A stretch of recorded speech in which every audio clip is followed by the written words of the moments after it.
But elsewhere and around the world, we are engaging with, enabling, and empowering our allies, sometimes with tough love, but love nonetheless.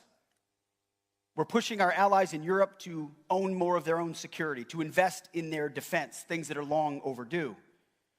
We still believe the N in NATO stands for North Atlantic, and that our European allies should maximize their comparative advantage on the continent. And thanks to President Trump, they are stepping up. An alliance cannot be ironclad if in reality or perception it is seen as one-sided. That is changing, and that is very important. And as our allies share the burden, we can increase our focus on the Indo-Pacific, our priority theater. You see, here in the Indo-Pacific, our futures are bound together. The prosperity and security of the American people are linked to those of your people. We share your vision of peace and stability, of prosperity and security. And we are here to stay. And as a matter of fact, we are here this morning, and somebody else isn't. But for a generation, the United States ignored this region. We became distracted by open-ended wars, regime change, and nation building. I had a front row seat as a soldier in Iraq and Afghanistan. These costly diversions lacked clearly defined goals and were not tied to vital and core American interests. President Trump is changing that. We are not making the same mistakes, not this generation and not now. We are done with that approach. China seeks to become a hegemonic power in Asia, no doubt. It hopes to dominate and control too many parts of this vibrant and vital region. Through its massive military buildup and growing willingness to use military force to achieve its goals, including gray zone tactics and hybrid warfare, China has demonstrated that it wants to fundamentally alter the region's status quo. We cannot look away, and we cannot ignore it. China's behavior toward its neighbors and the world is a wake-up call, and an urgent one.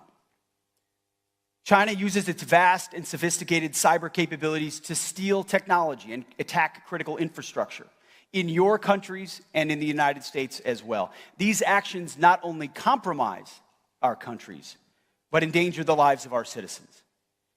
In the South China Sea, China harasses its neighbors, many of which are here in the room today. China seeks to intimidate you in your own waters.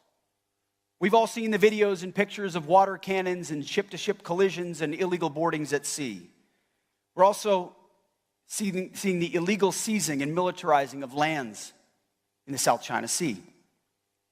These actions reveal a lack of respect for neighbors, and they challenge sovereignty, freedom of navigation, and overflight.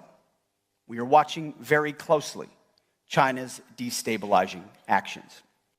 Again, to be clear, any attempt by Communist China to conquer Taiwan by force would result in devastating consequences for the Indo-Pacific and the world. There's no reason to sugarcoat it. The threat China poses is real, and it could be imminent. We hope not, but it certainly could be. Facing these threats, we know that many countries are tempted by the idea of seeking both economic cooperation with China and defense cooperation with the United States. Now, that is a geographic necessity for many. But beware the leverage that the CCP seeks with that entanglement. Economic dependence on China only deepens their malign influence and complicates our defense decision space during times of tension. Nobody knows what China will ultimately do, but they are preparing. And therefore, we must be ready as well. I urge all of our allies and partners to seize this moment with us. Our defense spending must reflect the dangers and threats that we face today. Because deterrence doesn't come on the cheap. Just ask the American taxpayer. Time is of the essence. We must step up and move out with urgency. And it's hard to believe a little bit, after some trips to Europe, that I'm saying this, but thanks to President Trump, Asian allies should look to countries in Europe as a newfound example. NATO members are pledging to spend 5% of their GDP on defense, even Germany. So it doesn't make sense for countries in Europe to do that while key allies in Asia spend less on defense in the face of an even more formidable threat, not to mention North Korea. Ultimately, a strong, resolute, and capable network of allies and partners is our key strategic advantage. China envies what we have together, and it sees what we can collectively bring to bear on defense. But it's up to all of us to ensure that we live up to that potential by investing.